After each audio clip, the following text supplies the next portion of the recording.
మా వాళ్ళు ఒక ఆరో ఏడో ప్రజెంటేషన్లు ఇప్పటికే ఇచ్చారు, ప్రజలకు చెప్పారు. ఎనర్జీ కానీ, అమరావతి కానీ, ఇరిగేషన్ కానీ అన్ని విషయాలు చెప్పారు. ఇది కాంప్రహెన్సివ్గా అన్నీ కలిపి ఫైనాన్షియల్గా ఏ విధంగా స్ట్రీమ్లైన్ చేశాం, వే ఫార్వర్డ్ ఏంటి, ఈ రాష్ట్ర భవిష్యత్ ఏంటి అనే విషయాలు ఎక్కువగా నేను డీల్ చేస్తున్నాను. నిన్నే మీరు చూశారు, ఒక ప్రభుత్వం పనిచేస్తే ప్రజలు ఎంత భాగస్వాములు అవుతారు, ఏ విధంగా సపోర్ట్ చేస్తారు. దానికి భోగాపురం ఎయిర్పోర్ట్ ఇనాగరేషన్ ఒక బెస్ట్ ఎగ్జాంపుల్. ఉత్తరాంధ్ర కదిలి వచ్చారు. అదొక ప్రాజెక్ట్ కాదు, అది వాళ్ళ కలలకు రెక్కలు, నాంది, కేంద్రం. ఎవరి ఫ్యూచర్నైనా సరే అనుసంధానం చేసుకోవడానికి అన్ని పనులు చేసి అది ఒక ఇంటర్నేషనల్ గేట్వేగా తయారు చేశాం.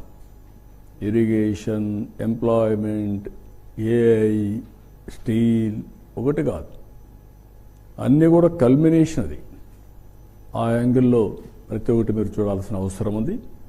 ప్రజలు కూడా ఆ యాంగిల్ని ఆలోచించాల్సిన అవసరం ఉంది. నెక్స్ట్, ఇక్కడ బ్రాడ్గా నేను చెప్పింది మీకు ఆంధ్రప్రదేశ్ జర్నీ సిన్స్ 2014. ఇక్కడికి వచ్చిన బైఫర్కేషన్ డెఫినెట్గా పెయిన్ఫుల్. బైఫర్కేషన్ చూస్తే కంబైన్డ్ ఏపీ పాపులేషన్లో అర్బన్ పాపులేషన్ 33.4%. బైఫర్కేషన్ అవగానే 31.5 ఆంధ్ర తగ్గిపోయింది. తెలంగాణ అర్బన్ పాపులేషన్ 41.5% పెరిగింది. అంటే అర్బనైజేషన్ ఎక్కువ ఉంది, రూరల్ తక్కువ ఉంది. ఇక్కడికి వచ్చినప్పుడు ఇక్కడ change in structure of the economy టోటల్గా చేంజ్ అయిపోయి ప్రిడామినెంట్గా అగ్రేరియన్ వ్యవసాయ ఆధారం అయిపోయింది. 58% పాపులేషన్, 48% రిసోర్స్ వచ్చాయి.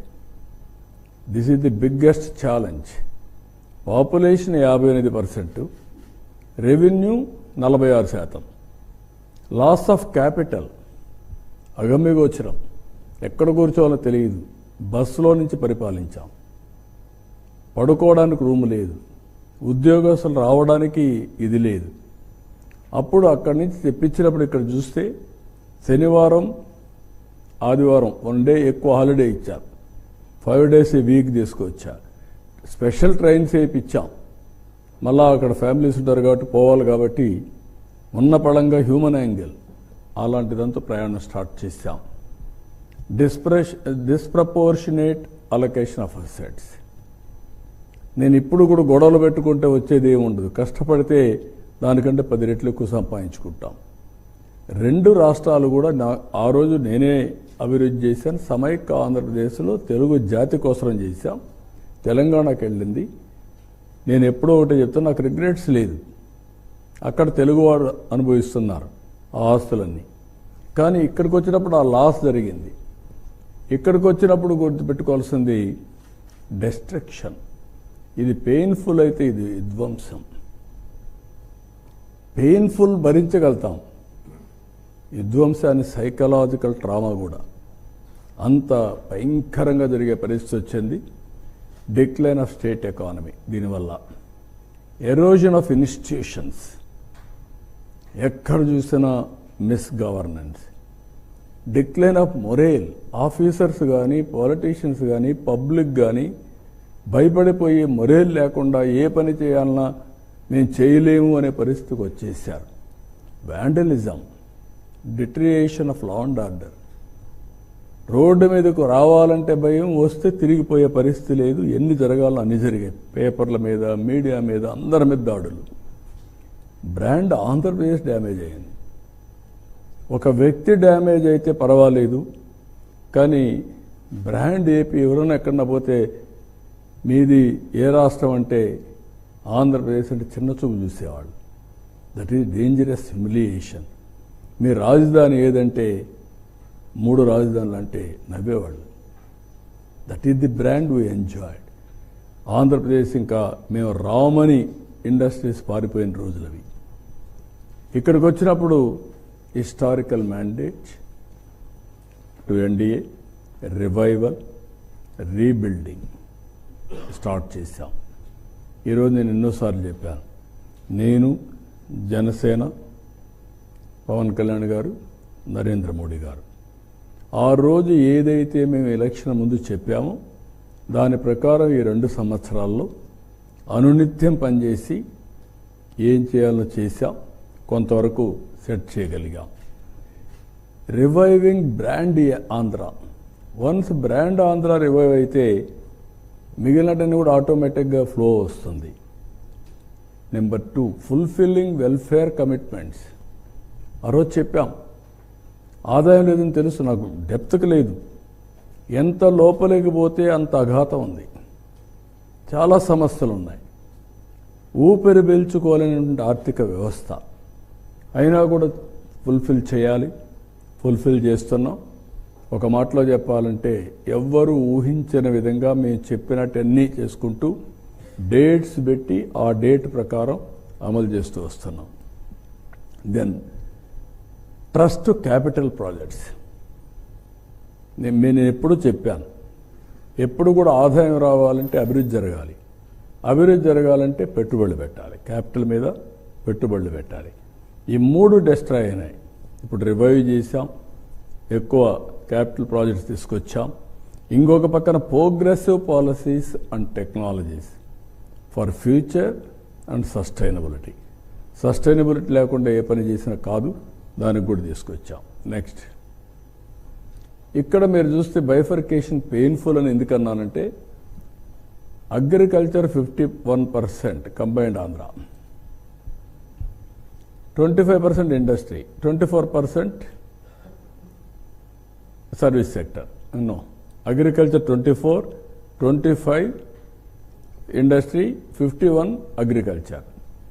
ఇది రివర్స్ అయ్యింది 2014-15 వచ్చే కొద్దిగా. ఆఫ్టర్ బైఫర్కేషన్ అగ్రికల్చర్ ఆంధ్రప్రదేశ్ 31 అయింది, ఇప్పుడు 33.5, 34 వరకు వచ్చేసింది. ఇప్పుడు ఇంకొక పక్కన 25 అట్లే ఉంది.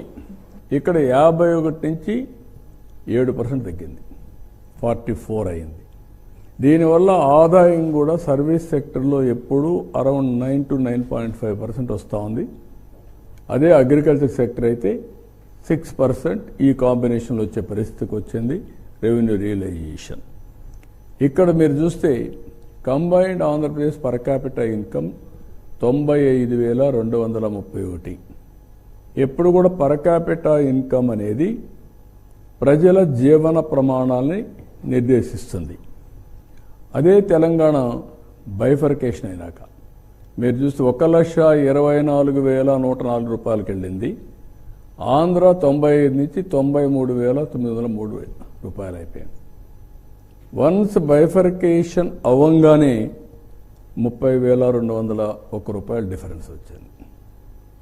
ఈ 2 రాష్ట్రాల మధ్య, ఇక్కడ ప్రజలు అక్కడ ప్రజల మధ్య ఈ డిఫరెన్స్.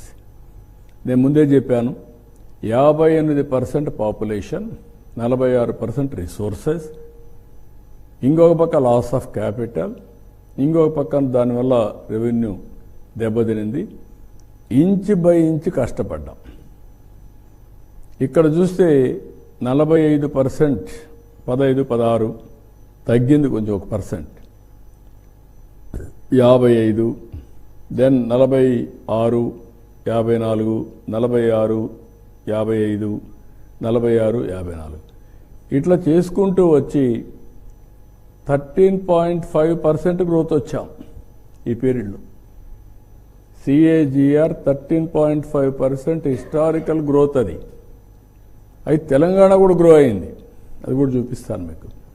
అదే సమయంలో average debt GSDP ratio was manageable, ఆ లెవెల్లోనే పెట్టాం. 28.38% డెట్ జిఎస్డిపి రేషియో. ఇంకొక పక్కన సెవరల్ డెవలప్మెంట్ యాక్టివిటీ స్టార్ట్ చేశాం. దీనివల్ల గ్యాప్ బిట్వీన్ 2 స్టేట్స్ రెవెన్యూ 2% తగ్గింది, 10 to 8 అయింది. అదే కానీ కంటిన్యూ అయ్యి ఉంటే ఈ పాటికి ఇంకొక విధంగా ఉండేది. I will show you next. ఇది తెలంగాణ ఆంధ్ర ఎందుకు కంపేర్ చేసినట్టు 2 రాష్ట్రాలు విడిపోయినాయి కాబట్టి